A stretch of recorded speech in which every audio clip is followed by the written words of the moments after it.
할렐루야. 아멘. 오늘 말씀의 제목은 나에게도 다시 기회가 온다.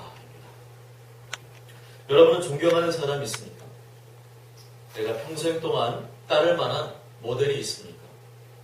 보통 그런 정도의 사람이 되려면 내가 관심 있는 분야에서 탁월한 능력을 발휘하는 사람, 아니면 수많은 고난과 역경을 딛고 일어선 사람, 그런 사람일 것입니다. 저는 그다지 오래 살지 않았지만 제가 존경하는 사람은 그런 종류의 사람은 아닙니다. 대단한 능력이나 물질이나 지식을 갖춘 사람도 아니고 엄청난 부흥을 일으킨 유명한 목회자나 부흥사도 아닙니다. 그렇게 따져보면 신문이나 TV에 나오는 대부분의 유명한 분들은 제가 존경할 만한 사람들은 아닌 것 같습니다. 물론 그런 분들은 자타가 공인하는 훌륭한 분들이라고 인정을 합니다. 그렇지만 무조건 존경하는 마음이 들지 않는 것이 사실입니다. 왜 그럴까요? 존경하는 마음은 인격적인 만남과 관계 속에서 생겨나기 때문입니다. 나도 그분을 알고 그분도 나를 알 때 생겨납니다. 그분을 직접 대해보고 경험해 보았더니 야, 참 존경할 만한 분이구나 할 때 비로소 존경할 수가 있게 되는 겁니다. 존경스럽게 말을 하고 존경스러운 글을 쓰는 것은 공부를 많이 하면 누구나 할 수 있습니다. 그렇지만 실제로 존경스러운 행동을 하는 사람은 많지 않은 것 같습니다. 이것은 저의 고민이기도 하고 목회자로서 가장 힘든 부분이기도 합니다. 그래서 그런지 나이가 들수록 부모님이 존경스러워집니다. 아멘. 그 오랜 세월 동안 변함없이 저를 사랑해 주시고 저 곁에서 함께 해주셨고 지금도 함께 해주고 계시기 때문입니다. 내가 잘 될 때 진심으로 박수 쳐주십니다. 내가 힘들 때 진심으로 마음 아파해 주시는 분은 부모님밖에는 없는 것 같습니다. 아멘. 다른 분들도 함께 기도해 주시고 도와주시지만 그 마음까지 친하게 전해지는 분은 부모님밖에는 없는 것 같습니다. 아멘. 인생에 힘들고 어려운 시간을 통과해 본 사람은 지금 제가 무슨 말 하려고 하는지를 아실 겁니다. 제가 10대 때부터 30대 중반까지는 그저 외적으로 멋진 사람, 성공한 사람만을 마음속에 그렸습니다. 그리고 그런 사람이 되기 위해서 애를 썼습니다. 물론 지금도 그런 마음이 남아있습니다. 그런데 점점 그것이 아니라는 생각이 듭니다. 저는 남들이 인정하는 그런 분들을 만나보았습니다. 자타가 공인하는 훌륭한 분들이라고 하는 분들도 만나보았습니다. 하지만 저에게 존경의 대상이 되지는 못했습니다. 저는 그런 자리에 오른 분들이면 다들 존경할 만한 분이라고 생각을 했습니다. 그래서 그런 모습이 되려고 애를 썼습니다. 남들도 다 그렇게 생각을 하고 나도 그렇게 생각하니까 그렇게 돼야 되겠다 생각을 했습니다. 저는 정말 그것이 맞는 것인 줄 알았습니다. 그런데 나중에 보니까 허상이었습니다. 그것은 예수님의 제자가 되는 길은 아니었습니다. 저는 고통의 터널을 통과하면서 알게 되었습니다. 그것이 전부가 아니라는 것도 알게 되었습니다.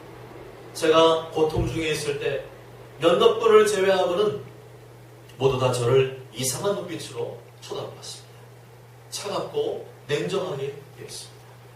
저에게 다시금 재기할 수 있는 기회를 주려고 하기보다는 너는 문제가 있는 사람, 너는 자격 미달이야 하면서 실패자로 몰아가려고 했습니다.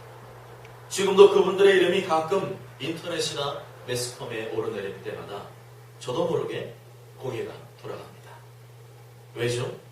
그분이 실제로 어떤 분인지를 겪어봤습니까? 겉으로 드러난 업적과 실제가 다르다는 것을 알았습니까? 그렇다면 누가 존경할 만한 대상이 될 수 있을까요? 예수님은 아니지만 예수님의 마음을 지닌 분입니다. 이것은 높고 낮은 지위고하와 상관이 없습니다. 그다지 세상적으로는 성공하지 못했다 할지라도 예수님 마음을 지니고 있다면 그 사람은 존경할 만한 사람입니다. 그러면은 평상시에는 잘 보이지 않습니다. 잘 나가는 사람만 보입니다. 내가 실수와 실패 자리에 있을 때 비로소 보이기 시작합니다. 그럼에도 불구하고 다시금 나에게 기회를 주는 분, 그럼에도 불구하고 다시금 일어설 수 있도록 내 손 잡아준 그런 사람 말입니다. 아멘.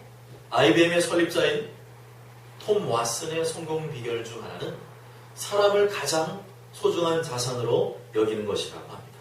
한 번은 젊은 부사장이 매우 모험적인 신제품 개발 계획을 보고했습니다. 톰 왓슨은 이거 성공할 수 있겠습니까? 그랬더니 부사장은 위험 부담이 큰 사업일수록 큰 수익을 올릴 수 있다고 자신 있게 말했습니다. 그러나 신제품 개발 사업은 회사에 $10,000,000 이상의 손해를 입히고 말았습니다. $10,000,000는 한국 돈으로 하면 100억입니다.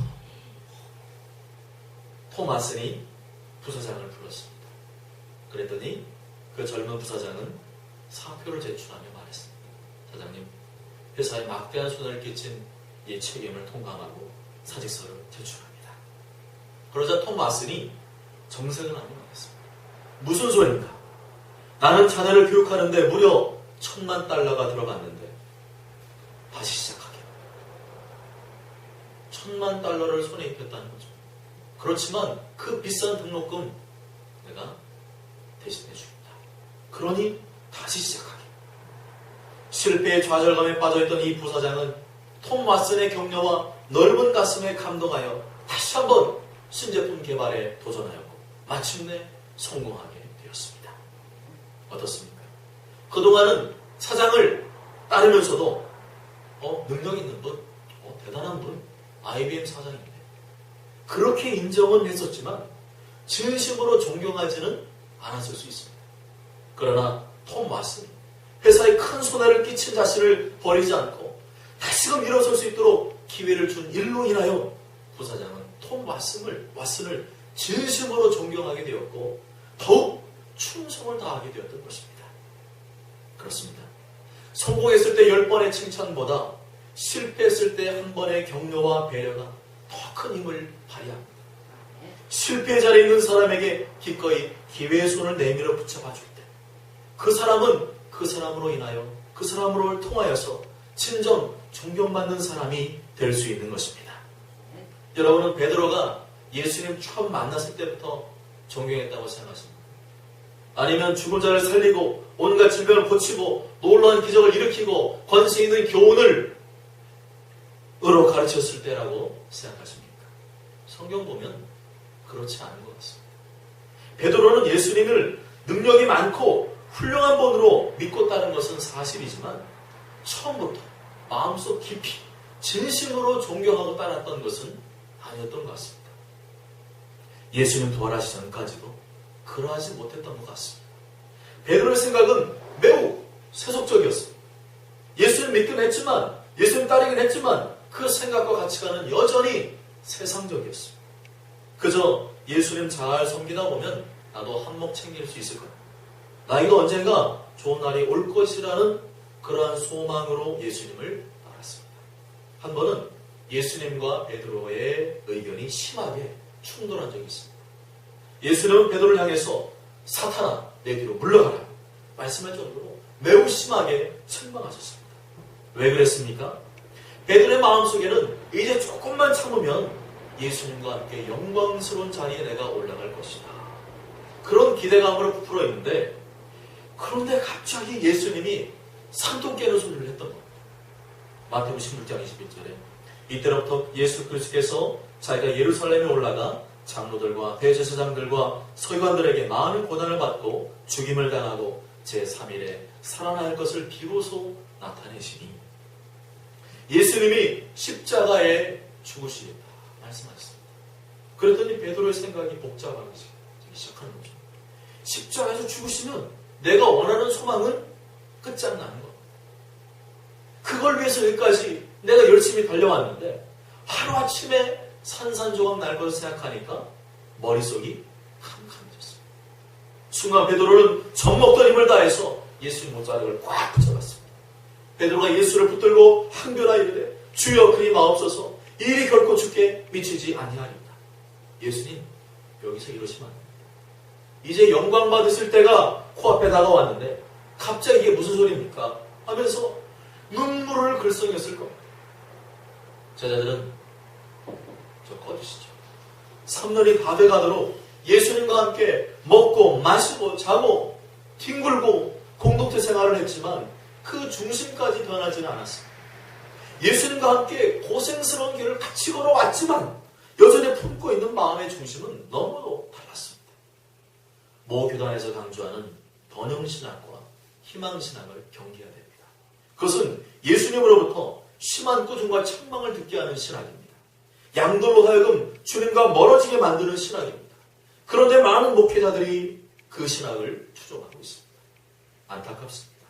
성도들로 하여금 세속의 성공 신화에 빠지게 만드는 신학은 하나님의 자녀들로 하여금 예수님의 제자로 만드는 것이 아니라 예수님의 원수로 만드는 것입니다. 베드로만 그런 것이 아니라 12제자가 다 그랬습니다. 언제 제자들이 배판 싸웠습니까? 야고보와 요한의 어머니가 예수님 앞에 쳐다봤습니다. 나의 두 아들을 주님 나라에서 하나는 오른쪽 편에 하나는 왼쪽 편에 앉게달라고 부탁을 드렸습니다. 그러자 마태복음 20장 24절 보니까 10제자가 듣고 그 두 형제에 대하여 분이 여기거든. 10제자는 야고보 요한 빼고 나머지 다 전부 그 어머니 아들들 빼고 10명이 전부 다 이런데 하면서 난리가 난 거예요. 아마도 누가 가장 열받았겠습니까? 베드로죠. 이것들이 내가 수제자인데 그 자리를 니들이 뺏으려고 그래 하면서 소리를 막 고래고래. 베드로 다혈질아닙니다. 다혈질. 난리가 났을 겁니다.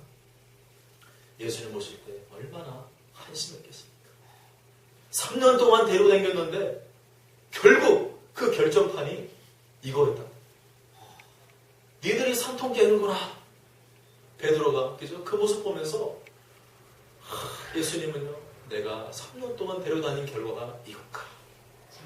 제자 만들려고 그랬는데 안 된다. 뿐만 아니라 제자들의 감춰진 속마음이 더 확실히 드러난 순간이 있었습니다. 예수님이 군인들에게 잡혀가시고 대제사장의 뜰에서 침뱉음 당하며 박해를 받으실 때였습니다. 시대를 주름놨던 예수님의 인기와 명성이 하루아침에 곤두박질 쳤을 때였습니다. 이제 더 이상 예수님에게서 뭔가를 기대할 수가 없게 되었습니다.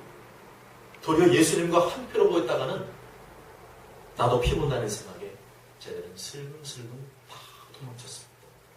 베드로는 멀찌감치 예수님과 눈이 마주칠 만한 거리에서 쳐다보고 있었지만 더 잔혹했죠.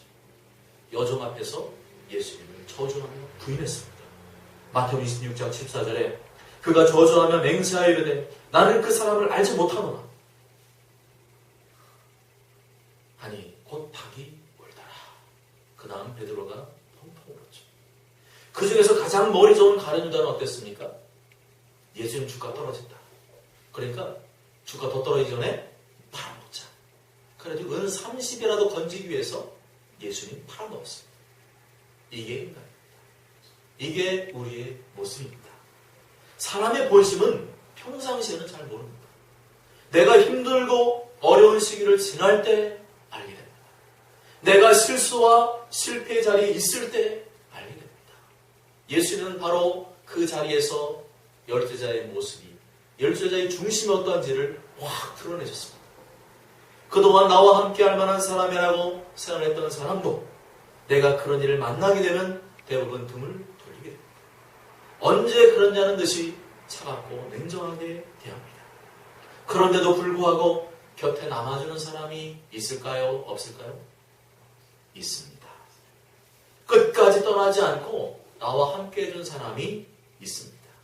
마치 시어머니 나오미의 곁을 떠나지 않은 루처럼 끝까지 함께 해준 사람이 적지만, 아주 적지만 분명히 있습니다. 그 사람이 진짜입니다. 그 사람이 진심으로 나를 사랑하는 사람이고 그 사람이 진짜로 내가 존경할 만한 사람입니다. 나보다 어려도 상관없습니다. 나보다 후배여도 상관없습니다. 세상적으로 내놓을 게 없는 사람이어도 상관이 없습니다. 그래서 가까이 있는 사람이 소중합니다. 그래서 부모님이 소중하고 배우자가 소중하고 자녀가 소중하고 친한 친구가 소중합니다.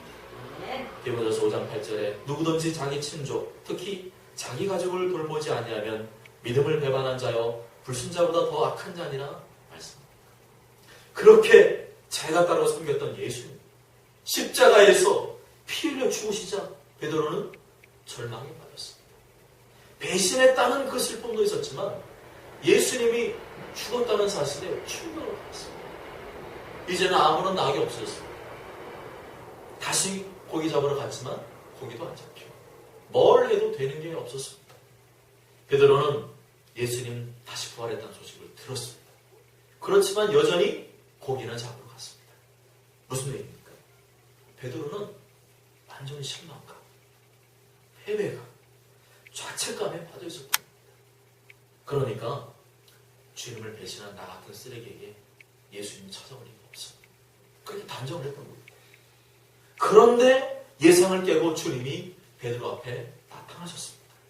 내 인생에 가장 힘들고 괴로울 때 주님이 나타나셨습니다. 할렐루야. 요한복음 21장 보면 이랬을 때 그물을 배 오른편에 던져라. 그리하면 잡으리라 하시니 이에 던졌더니 물고기가 많아 그물을 들 수 없다. 예수께서 사랑하시는 그 제자가 베드로에게 이르되 주님이시라 하니 시몬 베드로가 걷고 있다가 주님이라는 말을 듣고 겉옷을 두른 후에 바다로 뛰어내리라. 할렐루야. 얼마나 기뻤어. 나 같은 인간을 사랑해주셨다는 게 얼마나 감사했으면 그렇게 주님이라 그러니까 다른 제자들은 가만히 멀뚱멀뚱 쳐다보는데 베드로는 다이빙해서 출시 예수님께 나갔습니다. 그런데 이상한 것은 예수님이 베드로를 비롯한 제자들을 향해서 꾸짖거나 비난하지 않았다는 사실. 도리어 떡도 구워주시고 생선도 구워주시면서 내 어린 양을 줘라. 내 어린 양을 먹여라 말씀하셨습니다. 이게 말이 됩니까? 베드로가 진짜로 꼬꾸라진 때가 바로 이때였습니다. 예수님을 진심으로 존경하며 충성을 다짐하게 된 때가 바로 이때였습니다. 그 다음에 베드로 어땠습니까? 사도행전 보면 생명 걸고 예수님 전. 그 전에 그렇게 능력 많이 받지만 안 꼬꾸라졌어요. 그런데 자기가 가장 인생의 밑바닥에 있을 때 주님 나타나셔서 떡 구워주시고 생선 구워주시고 내 양을 쳐라. 내 양을 먹이라면서 그 명예를 회복시켜주셨을 때, 그 상심한 마음을 회복시켜주셨을 때, 그때 예수님을 진심으로 존경하고 예수님을 사랑하게 되었습니다. 할렐루야. 그 전까지는 아무리 말씀해도 이해하지 못했습니다. 예수님 큰 능력과 은혜 경험했지만 그 마음까지 꼬꾸라지지는 못했습니다. 그런데 이제는 완전히 꼬꾸라졌습니다. 가장 힘들고 괴로울 때 다시금 찾아와 새로운 기회를 주셨기 때문입니다. 베드로가 얼마나 눈물을 흘리며 예수님을 사랑하고 존경하게 되었을까요? 저 역시도 뜨거운 눈물이 주르륵 흘러내렸을 것 같습니다. 내 어린 양을 먹여라. 내 어린 양을 쳐라. 자격이 안 되는데. 난 예수님 버렸는데. 고기 잡으러 간 그런 실패자인데. 예수님이 뭐 훈련 더 받고 와가 아니라 그냥 그 자리에서 그렇게 말씀하신 거예요. 그러니 얼마나 이 뜨거운 눈물이 쭉 흘러내렸겠습니까? 나는 잘못한 것밖에 없는데, 나는 철없는 짓만 골라서 했는데, 아무 말 없이 두 손 잡아주시면서 다시금 기회를 주는 주님의 얼굴을 배운다면 얼마나 회개하며 존경하는 마음이 들겠습니까? 그렇습니다. 우리가 누군가를 진심으로 존경하게 되는 때는 누군가 나에게 다시금 기회를 주었을 때입니다. 톰 왓슨이 부사장에게 기회를 주었듯이, 예수님이 베드로에게 기회를 주었듯이 내 손 잡아주시며 다시금 일으켜 세워줄 때입니다. 우리가 해야 할 사역이 바로 이겁니다. 예수님이 하던 거 하면 됩니다. 잘 나가는 사람에게 예수님 아무리 말해봐야 말기 못 알아먹습니다. 귀에 들리지도 않고 교회나 예수님 도리어 이용해 먹으려고 할 수도 있습니다. 그러나 실패 자리에 있는 사람, 고통의 자리에 있는 사람에게 새로운 기회를 줘보십시오. 그를 위해서 기도해 줘 보십시오. 그동안 꿈쩍도 안 하던 사람이 뜨거운 눈물 흘리며 주님 앞으로 나오게 될 줄 믿습니다. 아멘. 오늘 읽으신 본문에서도 그런 하나님을 발견할 수 있습니다. 22절 말씀 한번 같이 읽어보실까요? 22절 시작. 그때에 아비멜렉과 그 군대 장관 비볼이 무슨 일을 하든지 하나님이 너와 함께 계시도다. 아멘. 아비멜렉이 누굽니까? 아브라함이 거짓말 친 사람입니다. 사라를 내 아내라고 말하지 않고 누이라고 말해서 하나님 앞에서 범죄하게 할 뻔했던 바로 그 사람입니다. 아비멜렉은 이 일로 인해서 아브라함을 별로 신뢰하지 않게 되었습니다. 하나님을 잘 섬기는 사람인 줄 알았는데 알고 보니까 거짓말이 나는 사람이네 하면서 생각했습니다. 그런데 그 다음에 곁에서 쭉 지켜보니까 아브라함이 무슨 일을 하든지 하나님께서 축복하시는 것을 보고 듣게 되었습니다. 그러면서 생각이 점점 바뀌죠. 이상하다. 조금 수준이 낮은 사람으로 알았는데 하나님 저 사람을 계속 축복하시네. 한두 번이 아니잖아. 저 사람 가만 보니까 보통 사람 아닌 것 같아. 하면서 그런 생각이 드니까 아비멜렉이 군대 장관 데리고 와가지고 찾아옵니다. 그럼 이렇게 말하죠. 네가 무슨 일을 하든지 하나님이 너와 함께 계시다. 그런즉 너는 나와 내 아들과 내 손자의 거짓되이 행하지 아니하기를 이제 여기서 하나님을 가리켜 내게 맹세하라. 내가 내게 후대한 대로 너도 나와 내가 머무는 이 땅에 행할 것이니라. 아브라함은 자기의 실추된 명예가 회복되었습니다. 끊어졌던 관계, 서먹했던 관계가 회복되었습니다. 그리고 하나님께 감사하며 경배했습니다. 33절에 아브라함 브엘세바에 에셀나무를 심고 거기서 영원하신 여호와 이름을 불렀으며라고 말씀합니다. 언제 아브라함이 제단을 쌓았습니까? 너무 감사, 진심으로 너무 감사했습니다. 아비멜렉과의 그 일 때문에 아브라함은요 명예가 실추됐었어요. 다른 사람들 다 알고 있었어요. 아브라함은 저런데. 그런데 하나님이 회복시켜 주셨어요. 하나님이 기회를 주셨습니다. 아브라함은 이 일로 말미암아 아비멜렉과의 그 일로 말미암아 좌절하고 낙심하고 있었는데 하나님은 아브라함에게 찾아오셨고 그에게 한 번만 기회를 준 게 아니라 오늘 말씀 보니까 끊임없이 계속 기회를 주셨어요. 명예를 회복할 때까지 다른 사람이 찾아와서 나랑 같이 사이좋게 지내자 할 때까지 계속해서 기회를 주셨습니다. 그 결과 하는 일마다 하나님이 함께 하심을 경험하게 되었습니다. 이것만으로도 아브라함은 눈물을 흘리며 감사했을 겁니다. 그전에도 하나님 알았지만 실패의 자리에서 다시금 기회 주시고 일으켜 주시는 그 하나님 경험하니까 하나님 너무 좋고 그전까지는 그냥 하나님 대단한 분, 위대한 분 그 정도였지만 이제는 하나님을 정말 뼛속 깊이 정말 마음속으로 경외하고 사랑하고 존경하는 마음이 들게 되었습니다. 모두 다 하나님이 하신 일이었습니다. 하나님께서 아브라함 떠나가지 아니하시고 거짓말쟁이 아브라함 떠나가지 아니하시고 마치 부모님처럼 끝까지 사랑해 주시고 곁에서 함께 해주신 결과였습니다. 사랑하는 여러분, 저도 그렇고 여러분도 그럴 겁니다. 언제 하나님을 더욱 사랑하고 존경하게 되었습니까? 아무 일 없이 잘 나갈 때입니까? 아닐 겁니다. 그때도 하나님을 전능하고 위대하신 분, 정말 나를 축복하신 분으로 인정은 하지만 헛바람이 들어있습니다. 그때도 예배 안 빠지고 봉사 잘하고 전도하고 하나님 찬양하지만 눈물이 없습니다. 감격이 없습니다. 헛바람이 들어있습니까?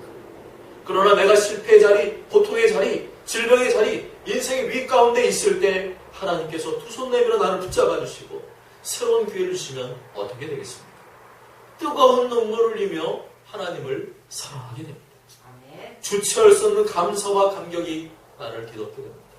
남들은 다 나를 멀리해서도 하나님은 나와 함께 하셨고 나에게 새로운 기회를 주셨다는 그 사실로 인해 꼬꾸라지고 주님께 충성을 다짐하게 됩니다. 예수님은 누가복음 6장에서 가난한 자, 줄인 자, 우는 자가 복이 있을 것이라고 말씀하셨습니다. 그런 사람 예수님 만나고 영접하게 된다는 말씀입니다. 나는 예수님 믿지만 한 번도 인생의 실패와 고통을 경험해보지 못했다는 사람. 인생의 윗가운데 새로운 기회를 주시고 다시금 일으켜 세우신 하나님을 경험해보지 못했다는 사람은 아직까지 주님을 경험하지 못한 사람일 수 있습니다. 그런 경험이 있으시다면 그때 그 하나님 생각하면서 교만하지 말고 낮아지십시오. 지금 그러한 경험 중에 있다면 새로운 기회 주시는 하나님을 믿으며 인내하시기 바랍니다. 반드시 하나님께서 새로운 기회를 주실 겁니다. 베드로에게 그랬고요. 아브라함에게 그랬고. 이렇게 실추된 명예를 하나님은 회복시켜주시기 위해서 계획을 세우고 계실 겁니다. 무엇보다 뜨거운 눈물을 흘리며 주님을 사랑한다 고백하고 충성을 다짐하는 그 모습을 하나님이 더욱더 보기를 원하시기 때문입니다. 모쪼록 여러분 모두가 잠시 실수하고 실패했다고 해서 세상에서 방황하며 나오저처럼 살지 마시고 십자가에서 피 흘려 나의 모든 죄값을 치러주신 우리 예수님, 실패와 절망의 늪에서 새로운 기회 주시고 다시금 두 손 잡아 붙잡아 인도하신 하나님을 전폭적으로 신뢰하시고 하나님을 새롭게 뜨겁게 경험하게 되시길 주님의 이름으로 간절히 축복합니다.